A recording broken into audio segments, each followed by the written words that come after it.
Some kids would sell their own parents for a stack of cash, and some parents only realize too late that love can't compete with greed. My family wasn't spared.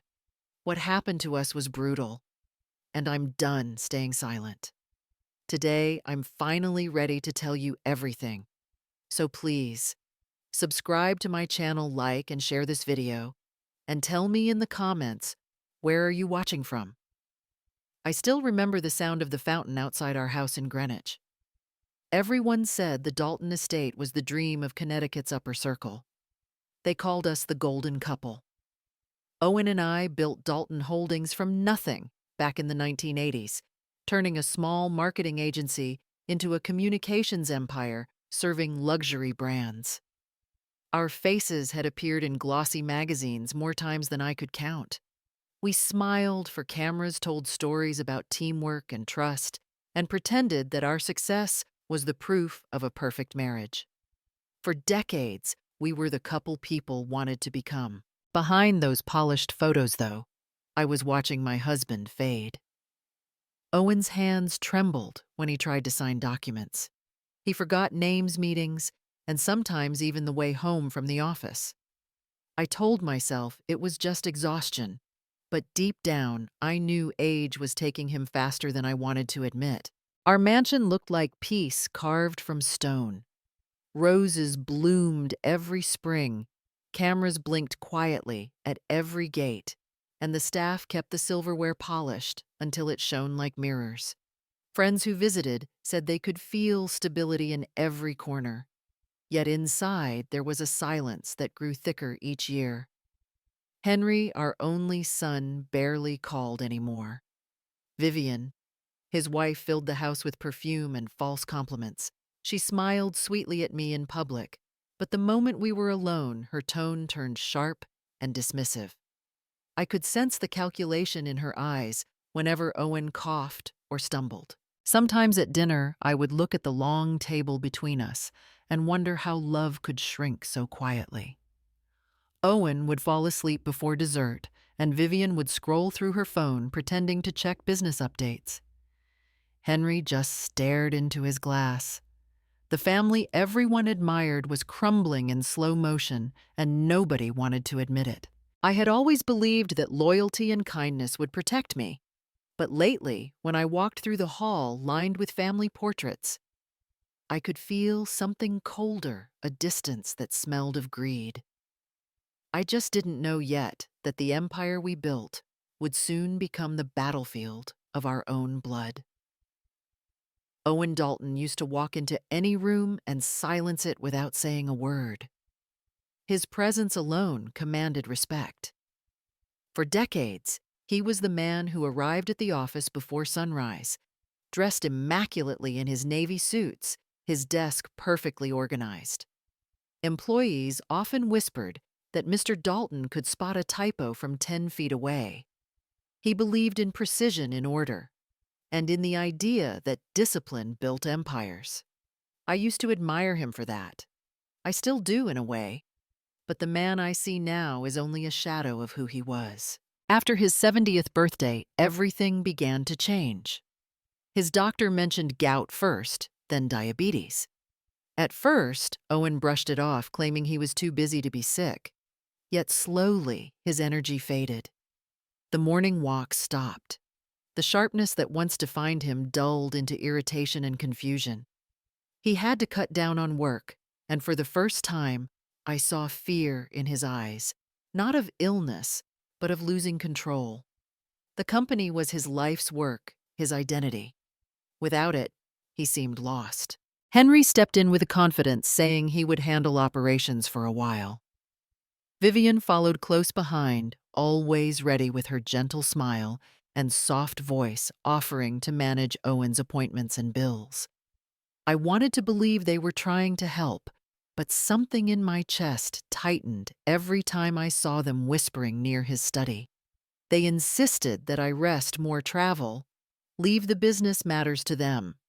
When I was away visiting my sister, they practically moved into his office, reorganizing files and changing access codes. Owen, once so guarded, began signing documents without a glance. At dinner, I'd notice him growing short-tempered when I asked simple questions. He'd forget that we'd already had the same conversation the night before. He'd wave his hand impatiently and say Henry had everything under control. One night, I found him staring at a folder of company statements, unable to remember what half the signatures were for. His hands trembled, and he muttered that he couldn't keep up with all the numbers anymore. I wanted to comfort him, but fear held me still. Something inside me whispered that it wasn't just age stealing Owen from me. It was trust, misplaced trust, and I had no idea how deep the damage went. Henry used to follow his father everywhere. As a child, he would sit quietly in Owen's office drawing airplanes on yellow notepads while listening to phone calls about million-dollar campaigns. He adored his father, then looked at him the way a boy looks at a hero. But admiration can turn bitter when a man grows up in the shadow of perfection. By the time Henry turned 38, that shadow had become a cage. No matter what he did, people saw Owen and Ellie first, and Henry only as their fortunate son. In Dalton Holdings, Henry carried the title of Chief Financial Officer, but everyone knew it was his last name that earned him the position, not his SE.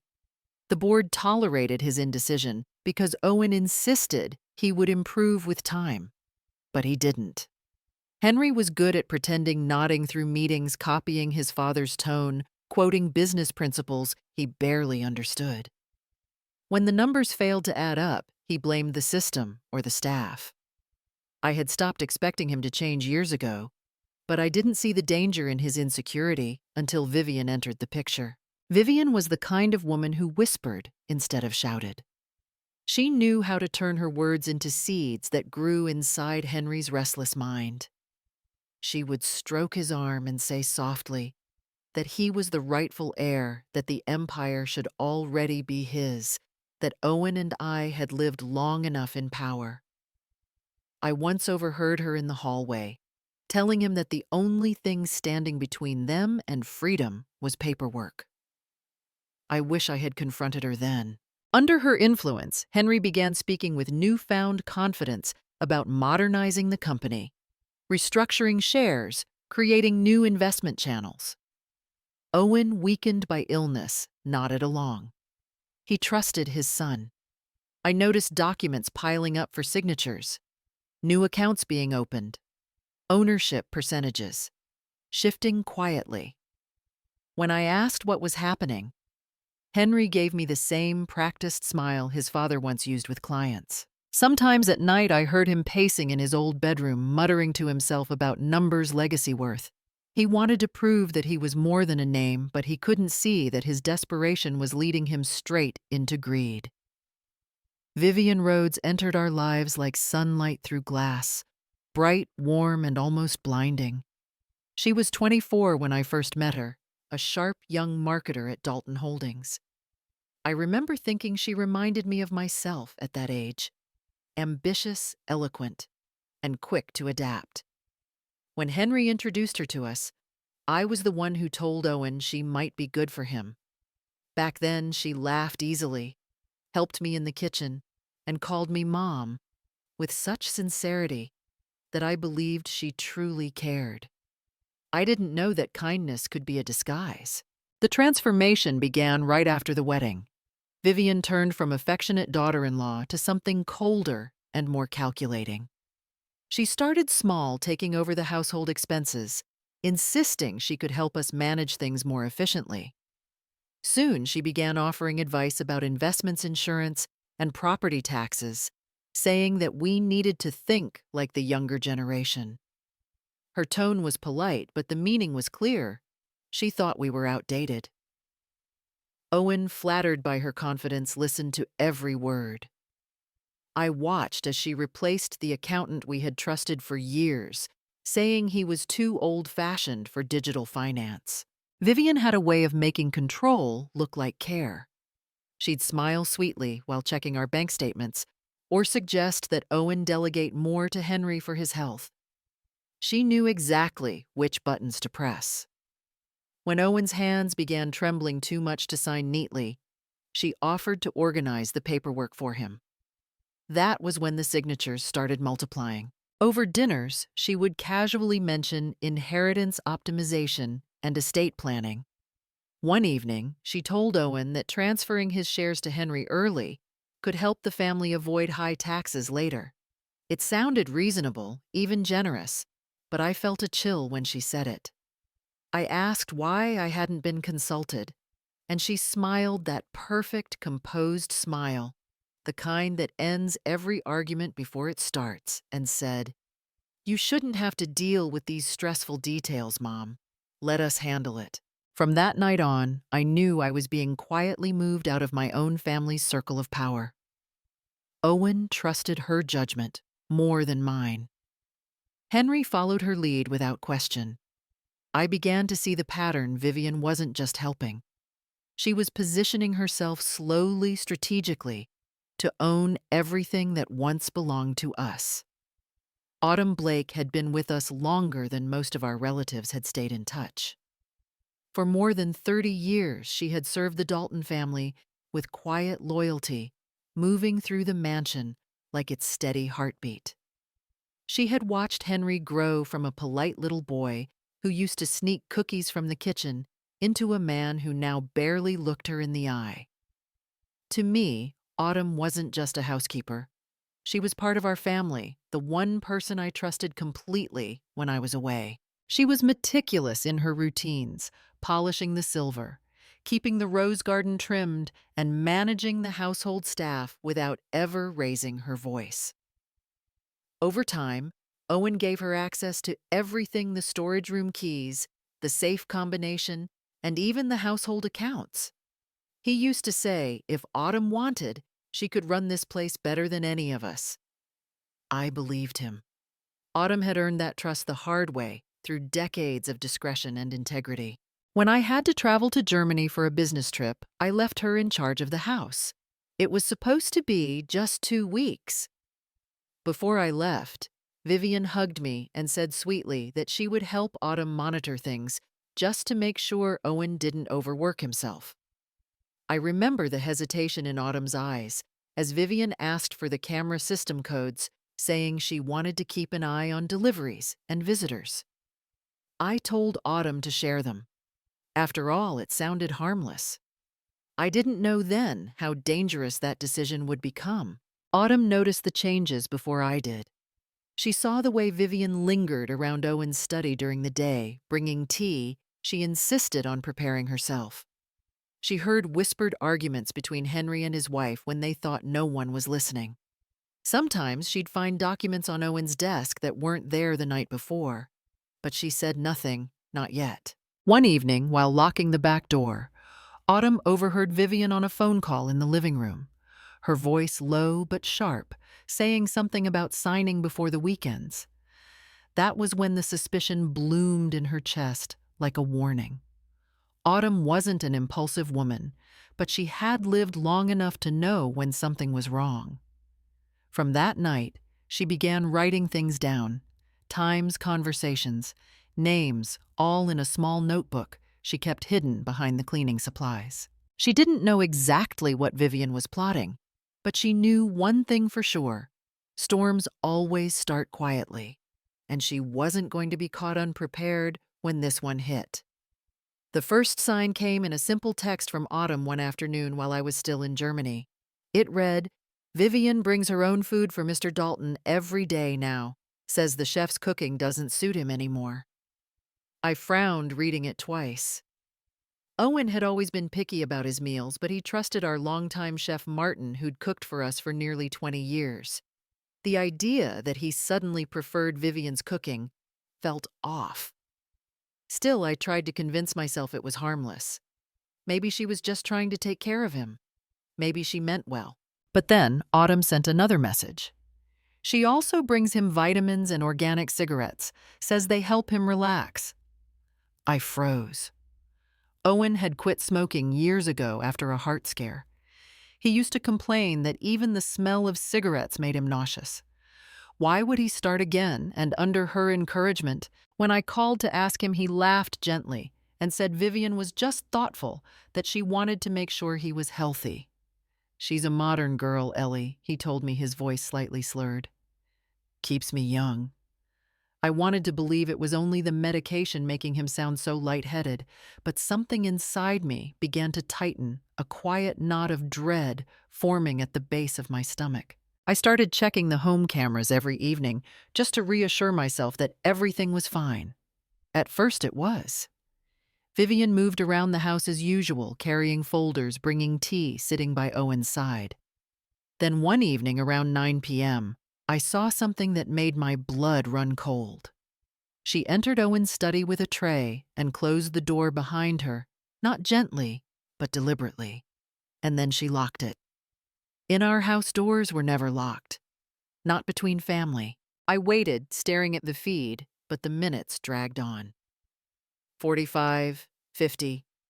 Nearly an hour later, she stepped out, adjusted her hair, and looked straight at the camera before turning off the light. That look, calm, confident, almost smug, stayed burned in my mind. When I called Autumn that night, her voice trembled. "Ma'am, I think something's wrong. Mr. Dalton doesn't finish his meals unless she feeds him. And he sleeps more than he's awake now. I told her to stay alert, to keep everything documented, but act normal." "Pretend you don't notice," I said. "If she's hiding something, I want her to think she's winning." It was the first time I realized I might be fighting a war inside my own home, and the enemy was smiling right at my husband. Autumn's messages started to sound different, shorter, heavier. "Mr. Dalton's been sleeping most of the day," she wrote. "He gets confused, sometimes talks nonsense, says the same thing twice." Then another one. Doctor called it age fatigue. Said it's normal at his stage. I reread that line over and over. Age fatigue. That was the phrase. But Owen had been sharp as ever just 3 weeks ago when I left for Germany. He'd only needed his diabetes pills and a balanced diet. He wasn't sick, at least not then. Something didn't add up. When I tried to call, he answered after several rings. His face appeared on the screen, pale and thinner than I remembered. His voice was slow, hesitant, as if he were searching for words underwater. "Ellie, you're in Germany?" he asked, smiling faintly. But the smile didn't reach his eyes. They were dull, almost unfocused. I felt my heart drop. "Are you all right?" I asked. He nodded too quickly, then rubbed his temple.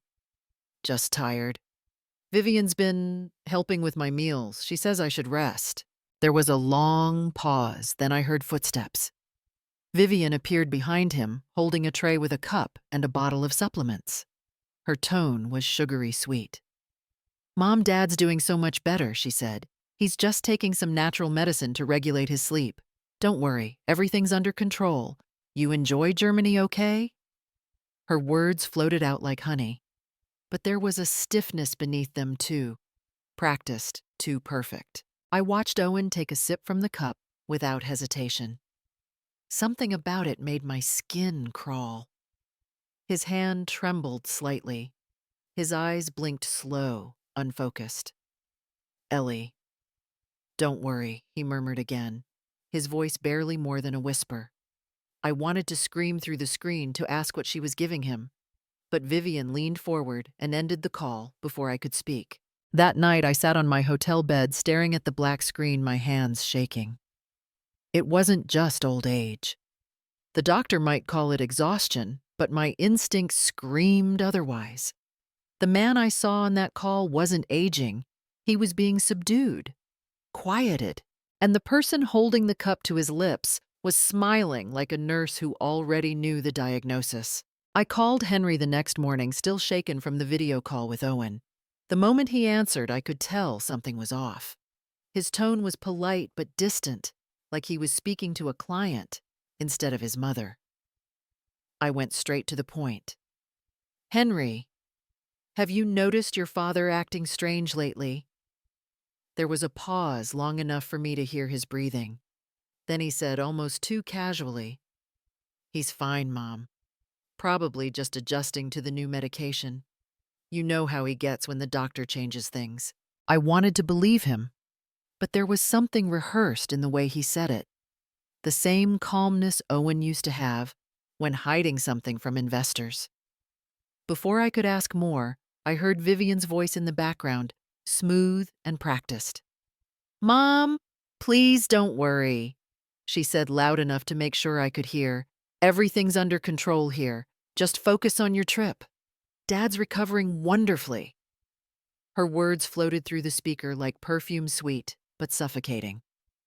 Henry didn't add anything. He just murmured something about a meeting and hung up. That silence lingered long after the call ended. Henry had always been gentle, even timid, but now there was a kind of obedience in him that frightened me. It was as if he'd surrendered his will not to his father, but to his wife. I decided to test him. The next day, I asked about the company. I got a message from the office. "What's happening with the financial restructuring?" He hesitated, cleared his throat, and said, "Dad wanted to update the executive authority. It's just a procedural change. I'm signing on his behalf until he feels better." The words "on his behalf" echoed in my head like a warning bell. Owen had never let anyone sign for him, not even me, not in 40 years of marriage. "Did he say that to you directly?" I asked. There was a beat of silence before Henry replied. "He signed the authorization last week. Everything's legitimate, Mom. Please don't stress yourself over business matters." That night, an email arrived in my inbox from Dalton Holdings' banking department. The subject line read, "Temporary update to authorized signatory." My heart dropped as I opened it. The document confirmed that the main signature authority for the company's corporate accounts had been changed from Owen Dalton to Henry Dalton. My fingers went cold as I stared at the screen. In that moment, the truth hit me harder than any argument could. My son wasn't blind. He wasn't confused. He was choosing silence, and that silence was killing the man who had built everything for him. I decided to stop confronting and start pretending. Rage would only make me careless, and I couldn't afford mistakes. If Vivian thought I was suspicious, she'd close every door before I could find the truth. So I wrote her an email the next morning, cheerful, polite, almost affectionate. "Happy birthday, dear," I began. "Thank you for taking such good care of Owen while I'm away. I know how patient you've been with him." The words tasted bitter as I typed them, but I forced myself to smile as if she could see me. The goal was simple: make her feel safe. Within the same message, I slipped in a line that looked innocent enough. "Please remind Owen to avoid sugar, will you? You know how his glucose levels react even to a slice of cake." I waited less than 2 hours before she replied. "Don't worry, Mom," she wrote. "I've already switched him to low-sugar cereal cakes. He loves them." My heart tightened.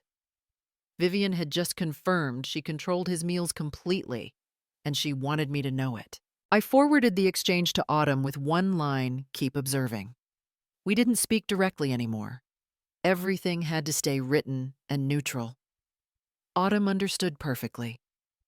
The next day, she texted, "I've started saving small portions of every meal and each bottle of pills, labeled and frozen." I stared at the message for a long time, realizing how much I trusted that woman and how dangerous it was for her to know so much. Meanwhile, I opened my old contacts list and found a name I hadn't dialed in years: Ryder Cole. He'd been our family's attorney back when Dalton Holdings was still young. Calm, discreet, and loyal. When he picked up, his voice hadn't changed. "Ellie Dalton. It's been a long time." I hesitated before speaking. "Ryder, I need your guidance. Hypothetically, if someone suspected food or medicine tampering in a private residence, what would be the right procedure?"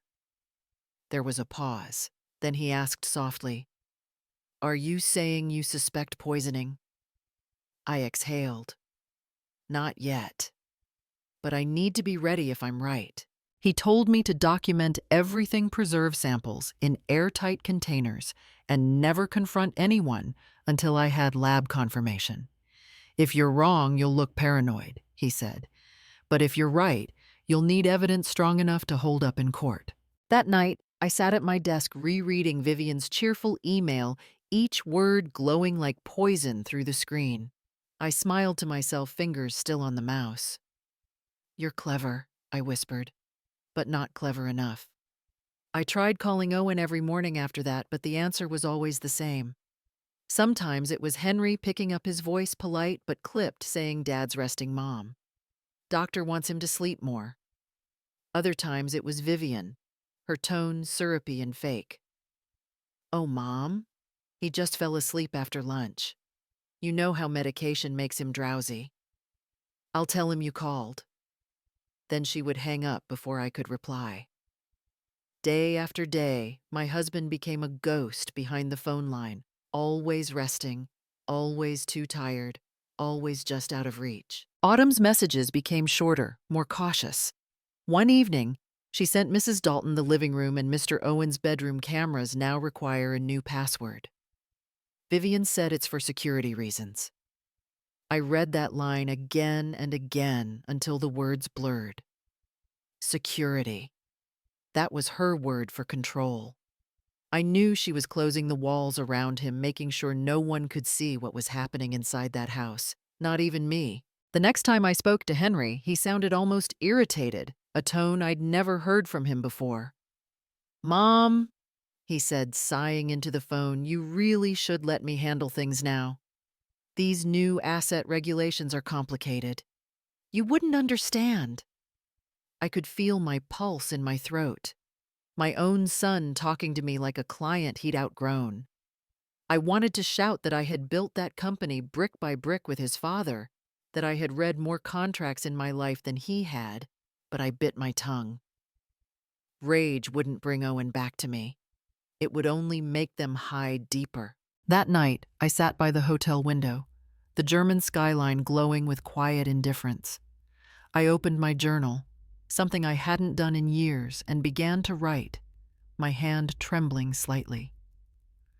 When a mother is locked out of her own home, I wrote, it means someone inside is hiding something terrible. The words looked almost too calm for what they meant. But writing them gave me focus. If they were building a wall, then I would learn how to climb it. If they wanted me blind, I would find another way to see. I looked out into the night and whispered to myself, "They think I'm far away. Good. Let them." It was in that moment, quiet, lonely, and cold, that the plan for my counterattack began to take shape. I didn't tell anyone I was coming home. The decision came suddenly after another day of unanswered calls and Autumn's cryptic messages that kept me awake half the night. That morning, instead of attending my final meeting in Frankfurt, I went straight to the airline counter and changed my ticket. I told no one, not Henry, not Vivian. I only scheduled an automatic email to my German partners saying my trip had been extended for health reasons. It was a lie, but the kind that would buy me time. They all thought I was still an ocean away. The overnight flight from Frankfurt to New York felt endless. I didn't sleep. My mind replayed every detail: Owen's empty eyes, Vivian's sweet, rehearsed voice, Henry's strange detachment. I kept seeing them like actors performing a play I had once written but no longer understood. When the plane touched down at JFK, the city lights looked colder than I remembered. Outside, the night air smelled of jet fuel and rain. Waiting at the curb was Autumn in her old, dark SUV. She had insisted on picking me up herself. The moment I saw her standing there in her neat gray coat, I knew this wasn't just a courtesy. There was a reason she hadn't said everything in her messages. "You shouldn't have come alone," she whispered as we hugged.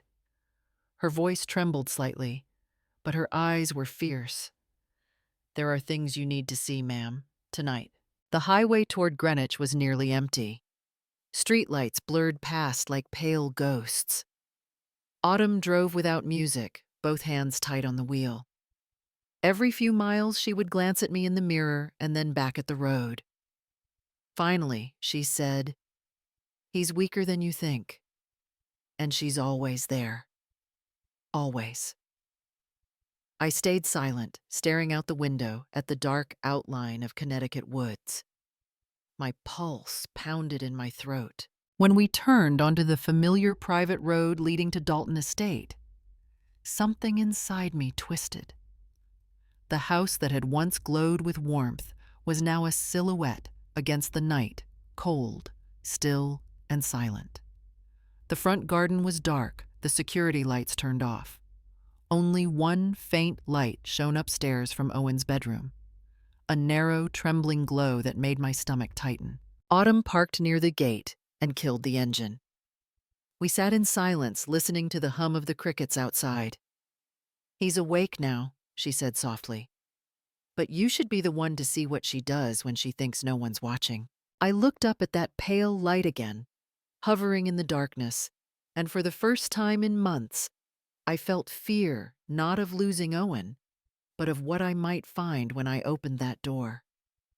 Autumn led me quietly through the dark hallway, her steps barely making a sound on the marble floor. She didn't turn on any lights. Instead, she guided me toward the storage room beside the laundry area, a place we rarely used. Once inside, she closed the door softly and turned the lock. The air smelled faintly of detergent and old wood.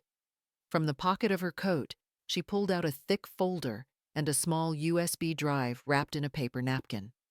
Her hands trembled as she placed them on the table. "I had to be careful," she whispered.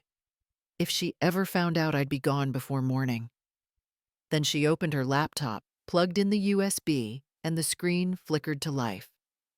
I stood behind her, my pulse hammering in my ears. "You need to see this, Mrs. Dalton. No one else can know yet." The footage was grainy, but clear enough. It showed Owen's bedroom, the soft glow of a lamp, the figure of my husband lying weakly on the bed. Then Vivian appeared, graceful as ever, carrying a silver tray. On it were a bowl of soup, a cup, and a folder with papers. She sat beside him, speaking in that same syrupy tone that had fooled so many. "You just need to sign this, Dad," she said softly. "Henry will handle everything for you." My breath caught. Owen hesitated, confused, blinking at the papers. Vivian smiled, took his hand, and guided the pen toward the signature line. The moment he finished, she set the tray aside and helped him drink from the cup. Within minutes, he began to drift, his eyes heavy, his voice fading. Then she stood, checked the papers, and slipped them into her bag before leaving the room. Autumn clicked to the next clip. "Keep watching," she said. The same pattern repeated night after night. Vivian would bring food, talk sweetly, make him sign something new, then leave him half asleep. 10 minutes later, she always came back alone to double-check that the ink was dry. Then came the final clip. Vivian was just stepping out of the room when Henry appeared in the hallway. He looked nervous at first, then she held up the folder and nodded. He exhaled, glanced at the door, and gave a single nod in return before walking away. I felt my knees weaken. I didn't speak for a long time. The only sound was the hum of the laptop fan. Finally, I whispered, "He knows." Autumn's eyes filled with quiet sadness. "Yes," she said. "He knows. And he's letting it happen." At that moment, I realized I wasn't just fighting a greedy daughter-in-law. I was fighting my own son, and I had no choice but to win. Autumn led me into the kitchen, the one room in the house that still felt like mine. The faint smell of lemon cleaner and coffee lingered in the air. She walked straight to the freezer, opened the bottom drawer, and pulled out a small, sealed plastic container, labeled neatly with black ink. On top of the label was her signature and the date 3 weeks earlier. She placed it gently on the marble counter as if it were something sacred. "This," she said softly, "is what she's been feeding him."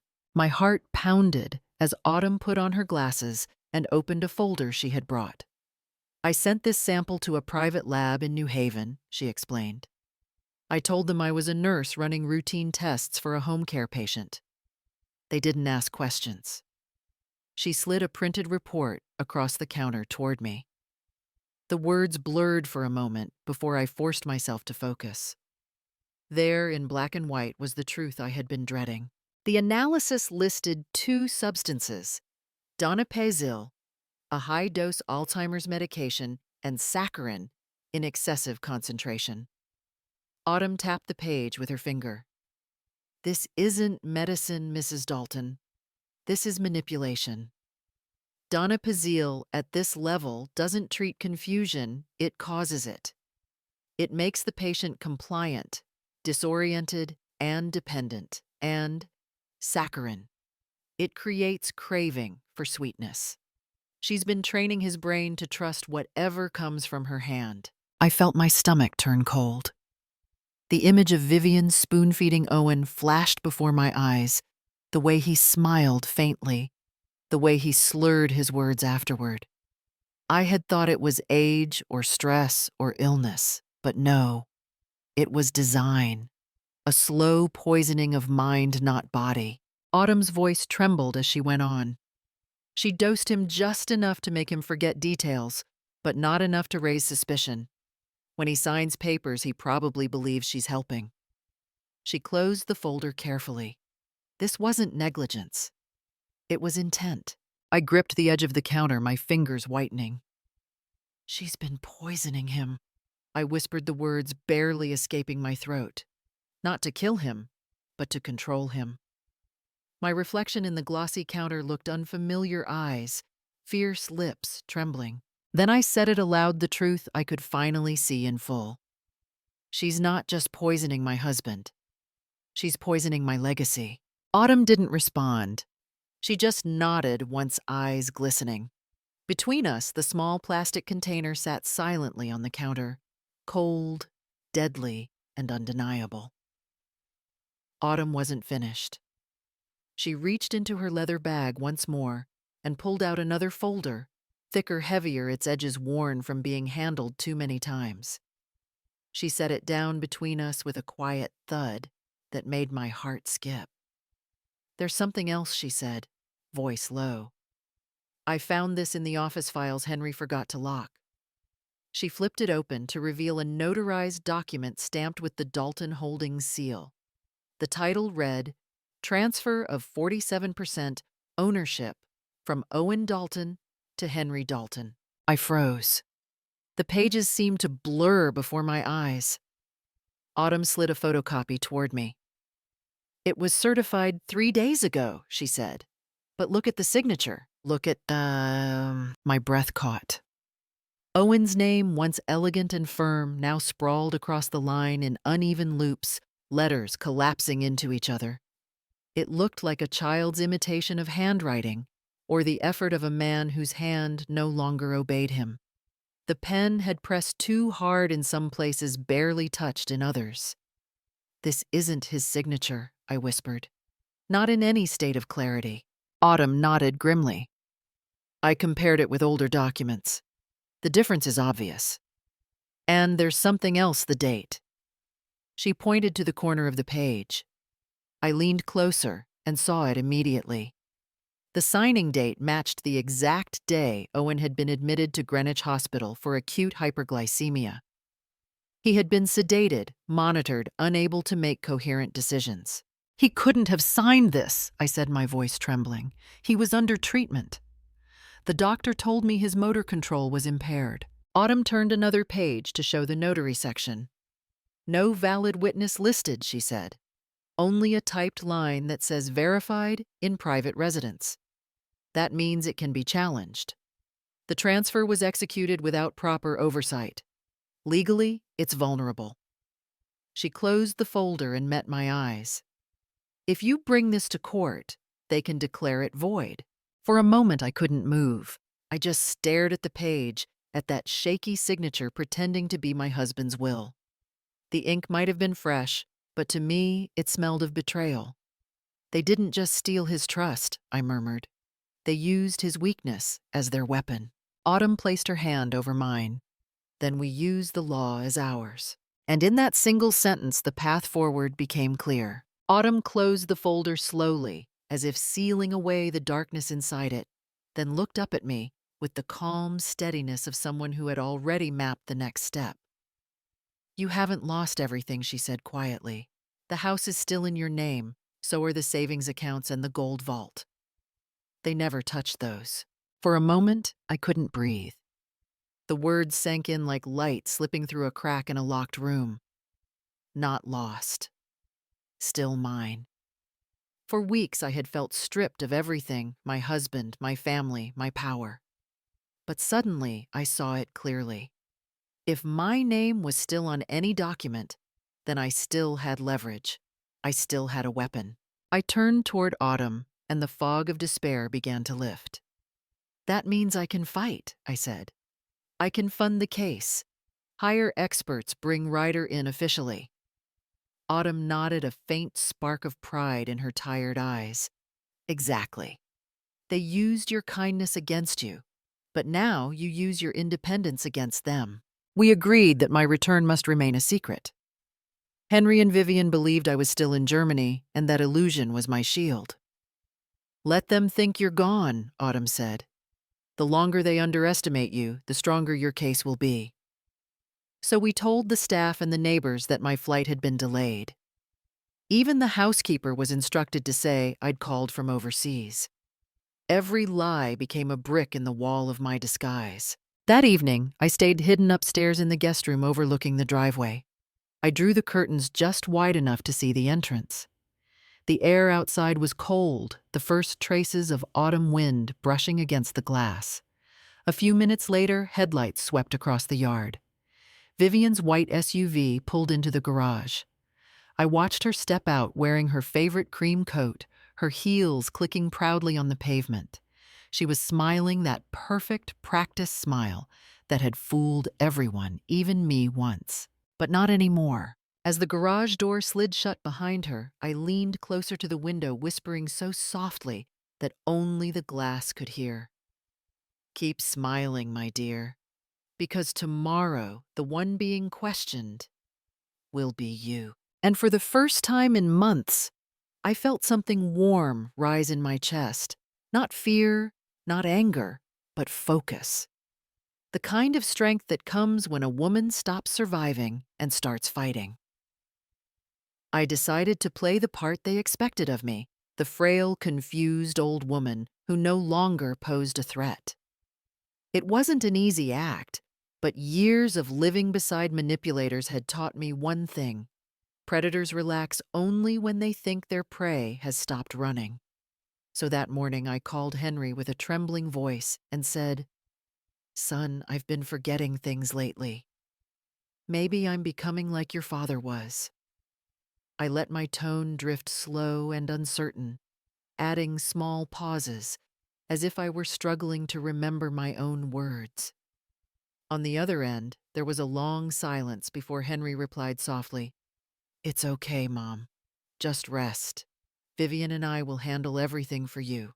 That was exactly what I needed to hear. When I met them 2 days later at the house, I made sure to complete the illusion.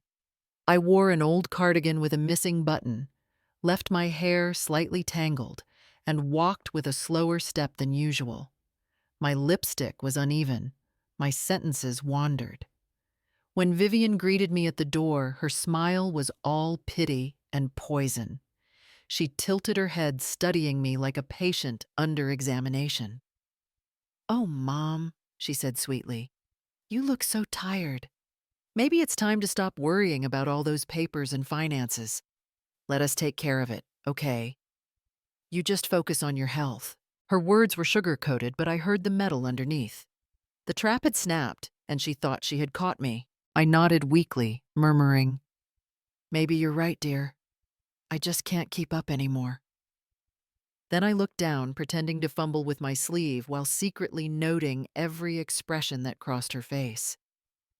Vivian's eyes glittered with satisfaction, the kind that comes only when victory feels close. Henry stood beside her, hands in his pockets, silent as ever. He wouldn't meet my eyes. Later that evening, when I was finally alone, I sat at the kitchen table with my small, leather-bound journal. I wrote carefully the words steady, even if my hands shook from anger. More than age, if you want to catch a fox, become the bait. I underlined the sentence twice. Outside the house was quiet, but I could feel the tension humming through the walls. Vivian thought she was winning. She believed the empire was already hers, that I was too lost to fight. But she didn't understand. Every performance has a purpose, and mine had just begun. It started again, the same quiet manipulation, the same smiling deceit.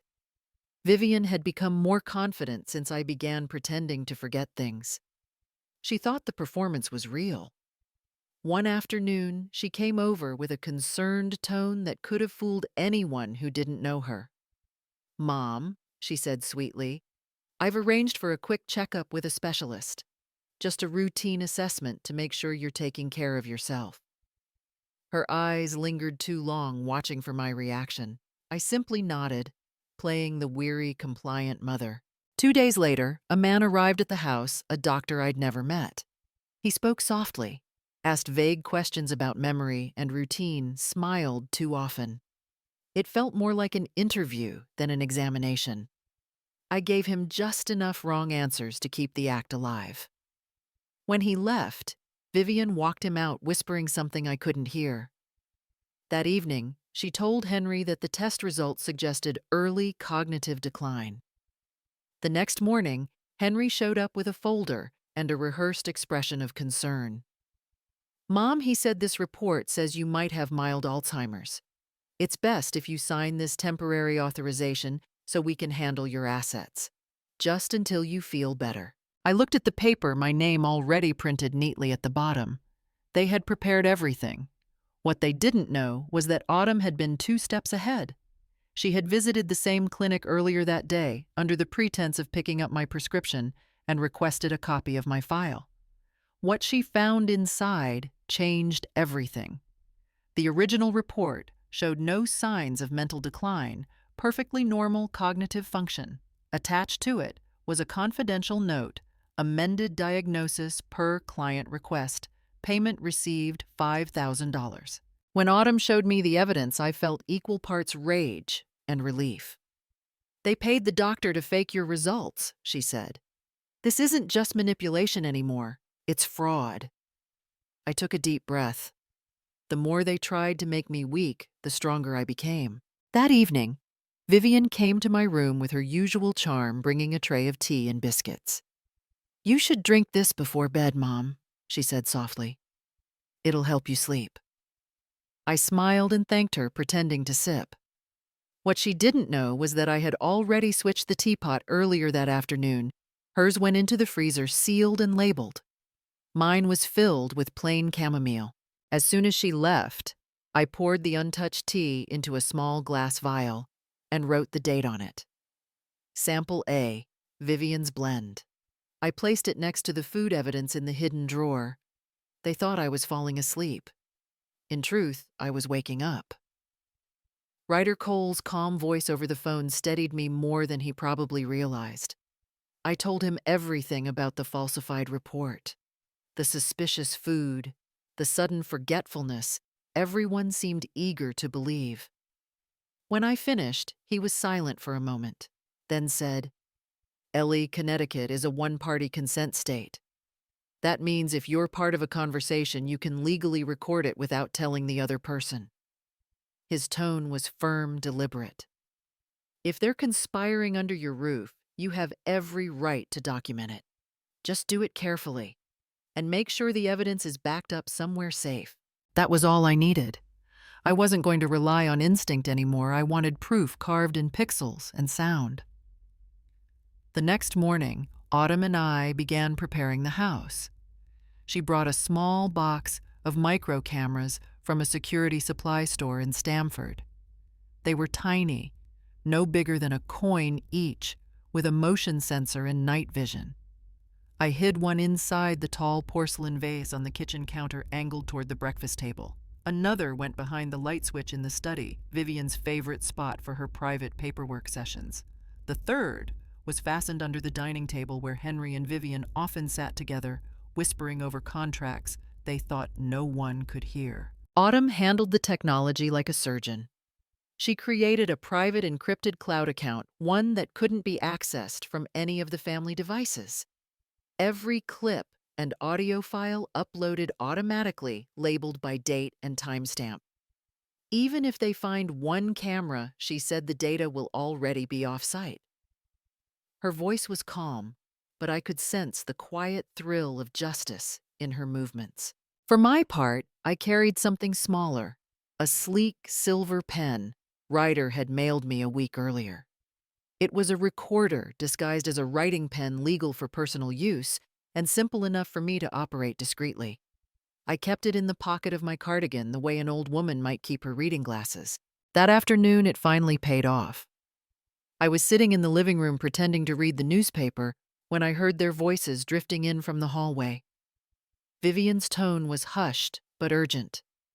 "Just make sure she signs," she whispered. "Once it's done, I'll move everything under your name." My fingers tightened around the pen. Every word was captured, her voice, the soft click of papers. Henry's muted. "Okay." I didn't move, didn't breathe. I just listened, letting the recorder do its work. For the first time, I wasn't the victim inside my own home. I was the witness, and the trap was finally closing. Ryder Cole returned to my life the way a steady hand returns to the wheel of a ship drifting off course. Once, years ago, he had helped Owen and me secure the trademarks that built Dalton Holdings into a household name. Now he was back for something far more personal to help me reclaim my dignity. He came to the house one rainy afternoon, his gray suit damp at the shoulders, carrying a leather briefcase filled not with contracts, but with justice waiting to be written. "We'll do this by the book," he said, laying out the plan on my kitchen table. No emotion, just evidence. Ryder began drafting 2 legal complaints, one for elder financial exploitation and another for attempted property fraud. His voice was calm, almost methodical, as he explained each statute under Connecticut law. "If they forced or deceived you into signing anything, it's a Class B felony," he said. "And if they misused power of attorney, that's prosecutable under financial exploitation of the elderly." His tone carried no drama, only precision, the language of someone who had spent decades turning truth into action. Meanwhile, Autumn sat at the far end of the table, glasses perched on her nose, reviewing a binder she had organized by date and subject. Every file, photos, transcripts, audio clips, was labeled and time-stamped. "We need everything documented as if a jury were watching," Ryder instructed. "No gaps, no ambiguity." Autumn nodded, signing the witness verification sheet he prepared.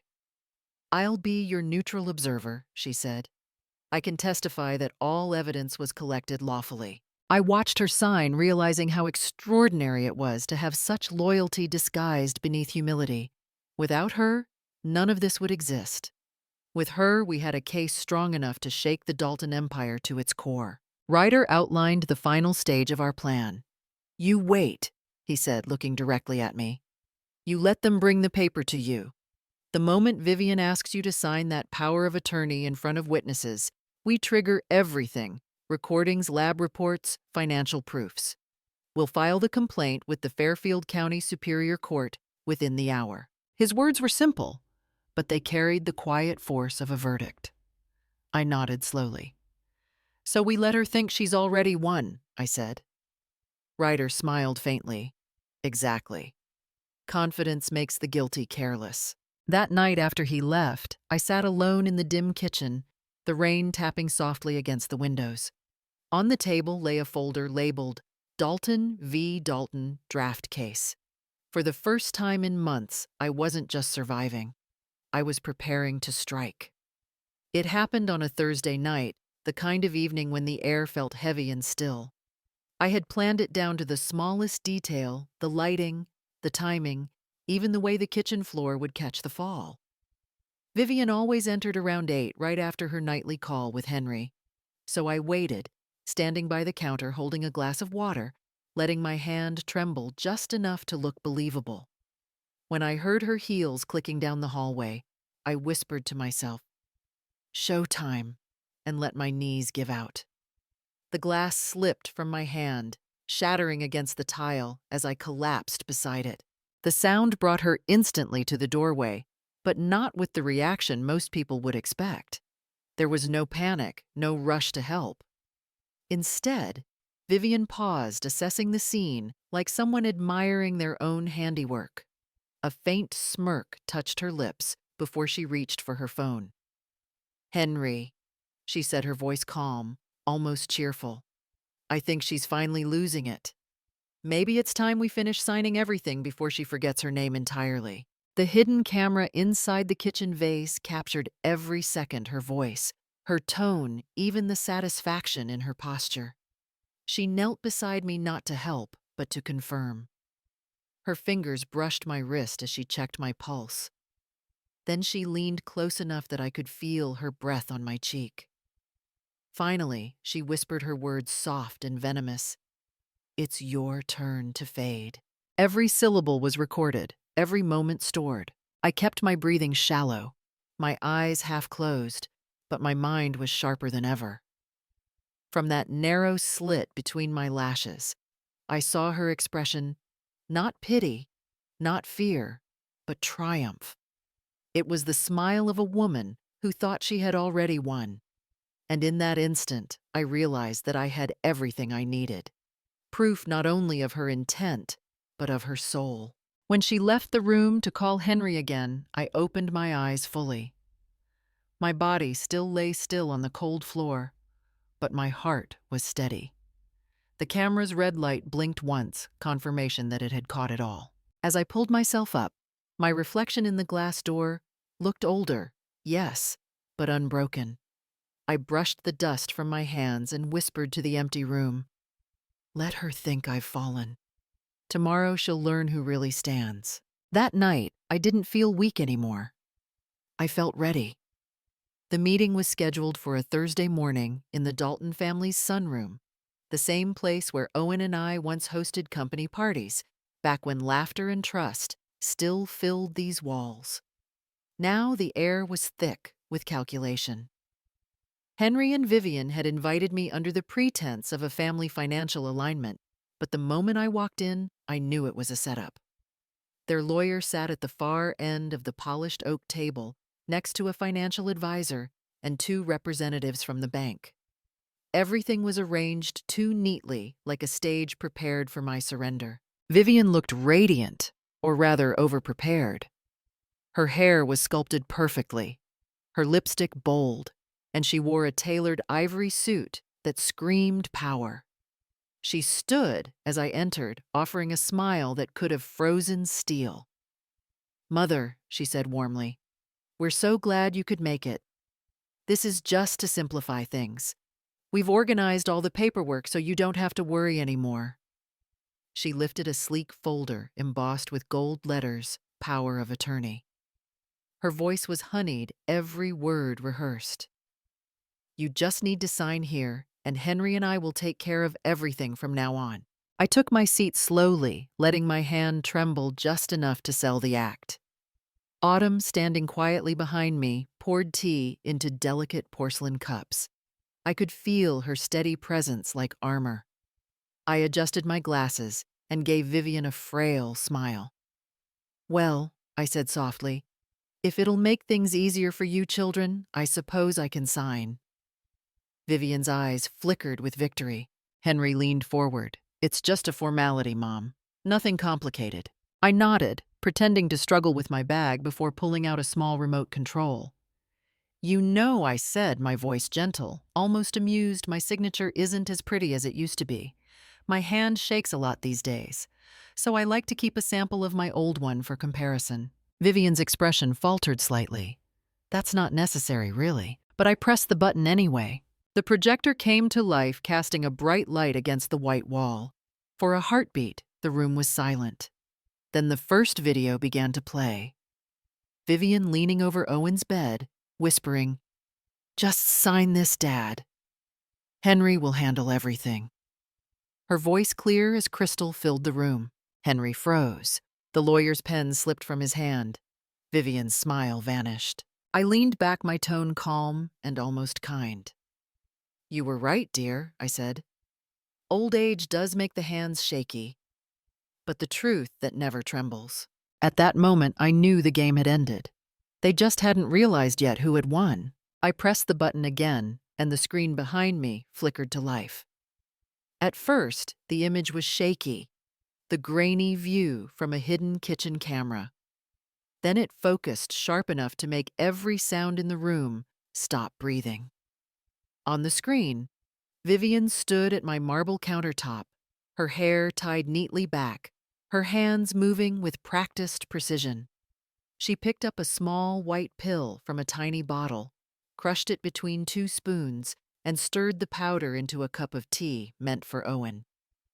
The video caught everything, the tilt of her wrist, the faint smile on her lips as she whispered, "This will calm him down." The silence that followed was suffocating. No one moved. Vivian's lawyer shifted uncomfortably. One of the bankers swallowed hard. I let the footage run for a few seconds more before clicking forward. The next clip played an audio file, her voice unmistakable, clear as glass. "Once the old man signs, the house is ours," she laughed on the phone to someone whose name didn't matter anymore. "The old woman doesn't suspect a thing." The words echoed across the room, bouncing off the polished walls like poison, finally spoken aloud. When the recording stopped, the silence turned heavier, the kind that holds its breath before judgment. Then from the back of the room, Ryder Cole rose. His presence cut through the air like a blade. "For the record," he said firmly, his voice measured and commanding, "this evidence was obtained lawfully under Connecticut's one-party consent statute. It has been verified, time-stamped, and preserved according to legal standards." His words carried authority, the kind that made no one dare to interrupt. Vivian's face drained of color. Her lips trembled, her perfectly drawn eyeliner beginning to smudge. Henry's chair creaked as he leaned forward, pale and sweating. "This is fake," he stammered, voice cracking. You doctored this." I didn't answer. I simply looked at Ryder, and he gave a small nod before I pressed the button one last time. The screen changed again, a different angle, a dimly lit room. Owen sat slumped in an armchair, eyes dull a pen in his trembling hand. Henry stood beside him, guiding that hand across a document. The camera zoomed in, capturing his words. "Just sign here, Dad. It's nothing serious." The room erupted, gasps, whispers, the scrape of chairs. Henry's denial froze in his throat. Vivian's hand clutched her chest, her mouth opening, but no words coming out. I stayed seated, calm, steady, watching the truth play itself out in front of them. When the video ended, I spoke softly, almost kindly. "You said I was forgetting things, Vivian, but I remember everything now. And so will the court." The door opened slowly, and for a moment, no one dared to breathe. Then Autumn stepped in, her steady hands, guiding Owen by the arm. He looked thinner than before, the color still faint on his cheeks, but his eyes, those once clouded eyes, were sharp again, filled with awareness. Every head in the room turned toward him. Vivian froze mid-breath, her painted smile faltering as the sound of his cane tapped against the floor. "Owen," I whispered, rising from my chair. My heart pounded as I saw the faint tremor in his hands, not from weakness now, but from anger held too long. He straightened, slowly, looked around the table, and then his gaze landed on Vivian. For a heartbeat, it was the same gaze that once adored her as a daughter-in-law. Now it burned like fire. His voice broke slightly when he spoke, but each word cut through the silence. "Ellie," he said, turning toward me. "I'm sorry. I let that monster poison me." His words hit like a thunderclap. Vivian flinched. The lawyer's pen slipped from his hand again. Vivian, realizing the room's attention had turned against her, sprang to her feet, tears welling on cue. "No! You've misunderstood," she cried, her voice trembling, her performance flawless but hollow. "I only wanted to help you recover. I did what I thought was best." But Owen slammed his palm onto the table so hard that the sound echoed against the glass walls. Enough, he shouted, his voice stronger than anyone had heard in months. "You drugged me for money. You made me sign papers I didn't understand." His hand shook as he pointed at her.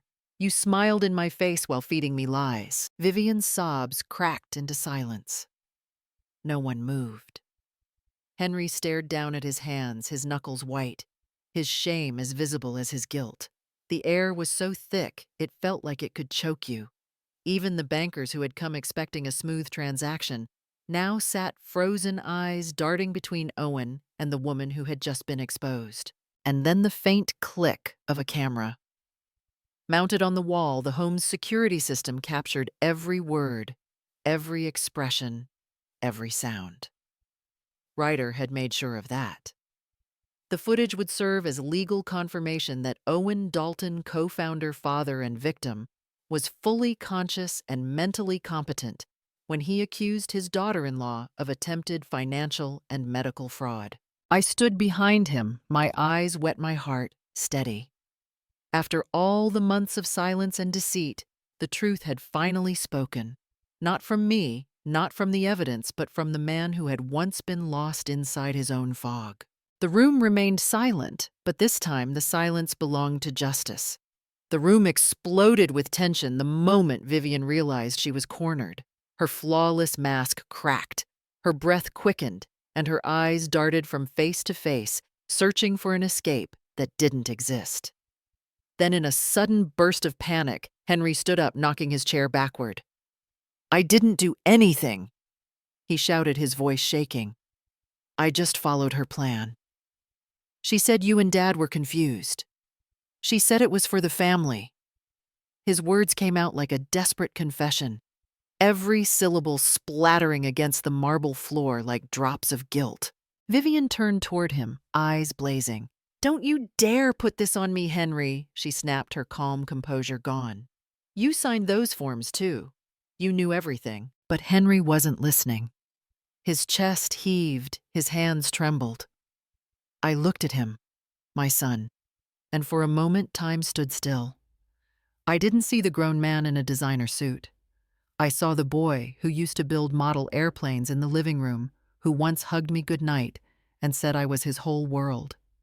And now that same boy was standing in front of me, accusing his wife, terrified and drowning in his own shame. When I finally spoke, my voice was steady but low, every word carrying years of hurt. "No one forced you to choose greed, Henriette," I said. "You chose it because you believed money could replace love." He stared at me, the fight draining out of him. Then his knees gave way, and he collapsed back into the chair, his face buried in his hands. The room fell quiet again, save for the soft sound of his muffled sobbing. Vivian tried to recover her tone, sharp, defiant. "You have nothing," she hissed, lifting her chin.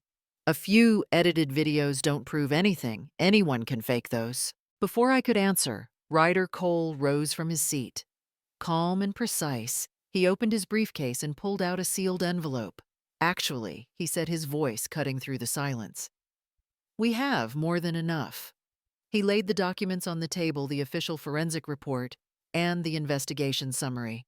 "This report confirms the presence of high-dose donepezil and saccharin in Mr. Dalton's food. Both substances exceed the safe threshold and were administered deliberately." He flipped to the final page, tapping a line with his pen. The doctor's signature was forged. "We've traced the payment of $5,000 from Vivian Rhodes's account to the clinic's assistant. Under Connecticut law, this constitutes attempted poisoning and elder abuse." Vivian's lipstick seemed to drain of color. Her hand fell to her side. The words attempted poisoning hung in the air like thunder. Henry looked up just long enough to see her face, and in that moment, he realized she would drag him down with her. No one spoke again. The only sound left was the faint hum of the camera, recording every second proof that greed, once revealed, never looks like strength. The knock at the door came like the sound of fate itself, sharp, deliberate, impossible to ignore. Everyone turned. Vivian froze, her knuckles whitening around the edge of the table. Ryder didn't move. He simply looked toward the doorway with the calm of a man who already knew what was coming. The door opened, and two uniformed officers stepped inside their presence, filling the Dalton living room with quiet authority. Fairfield County Sheriff's Department. One of them announced, holding out a document sealed with the court's emblem. We have a warrant for the arrest of Vivian Rhodes. Charges include attempted poisoning and financial fraud against an elderly victim. For a heartbeat, no one spoke. Then Vivian let out a broken laugh, shrill, panicked, unconvincing. "This is ridiculous. I was helping. I was taking care of them." Her voice cracked on the last word, but the officers were unmoved. The taller one read her rights with a steady tone as the other reached for the cuffs.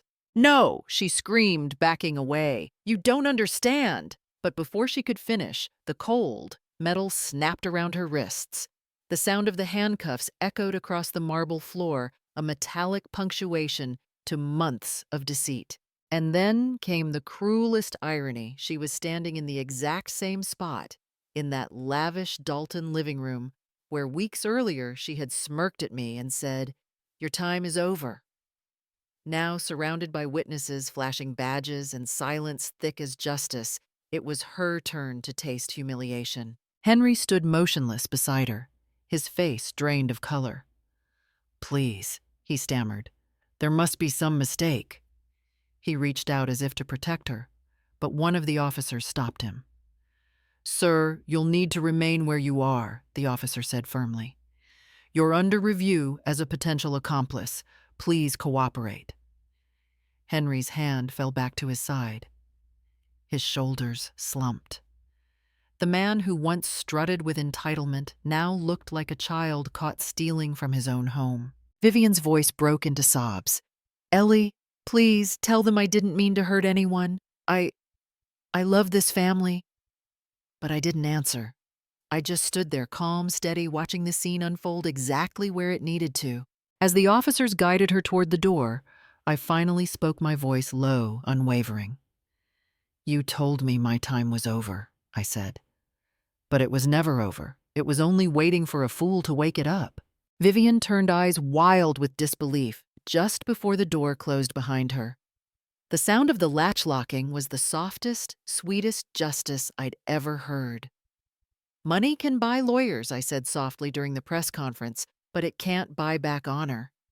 The cameras flashed, reporters shouted questions, but I didn't need to say more. The truth had already done its work. Vivian Rhodes, once the polished face of our family, was now in an orange jumpsuit, her wrists chained as she was led into the Fairfield County Courthouse. The official charges read, attempted poisoning and elder financial abuse. Henry, my only son, stood beside his attorney, facing his own indictment for conspiracy and falsifying signatures. He couldn't meet my eyes. Within days, the scandal spread like wildfire. Headlines screamed across every news outlet, "The Dalton family, $1 million betrayal." Photos of our estate, once featured in lifestyle magazines, now flashed under captions about greed and deceit. The same people who had once toasted to our success now whispered our downfall. And for the first time, I didn't try to hide from it. Let them see the cost of betrayal. Let the world remember that wealth without conscience is a curse. Owen watched the coverage from home, his health still fragile, but his mind clear at last. One evening, as the news anchor replayed footage of Vivian in court, he turned to me, tears welling in his eyes. "Ellie," he whispered, voice breaking, "I was blind. I let a stranger poison me under my own roof. I didn't protect you." I reached over, took his trembling hand and said quietly, "We both learned the same lesson.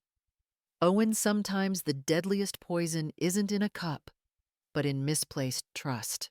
Meanwhile, Autumn, my steadfast guardian in plain clothes, became a local hero.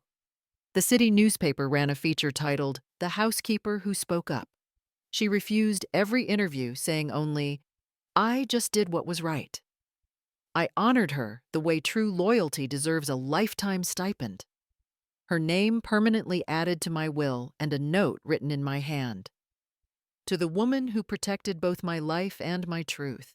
At the next board meeting of Dalton Holdings, I stood before the executives, many of whom had witnessed the scandal unfold. My voice was calm, resolute. We've rebuilt from crisis before, I told them, but this time, we rebuild with integrity. Money can build walls, but only character builds legacies. From now on, only those who keep their ethics will have the right to keep this company's fortune. The room was silent, the kind of silence that comes when people understand they're standing in the presence of truth.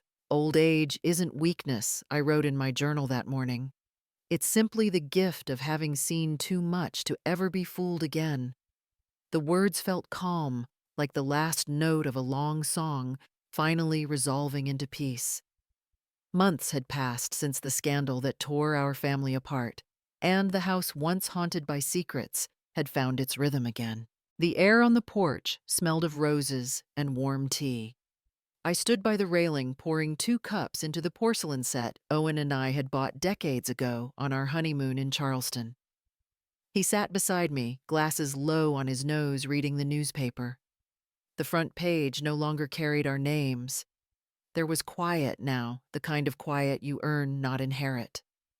Behind us, Autumn was kneeling by the old rose trellis, pruning and replanting with slow, patient hands. The same hands that once saved my life now tended to beauty, not danger. A few days earlier, an envelope had arrived, Henry's handwriting. I had recognized it instantly, shaky and uneven.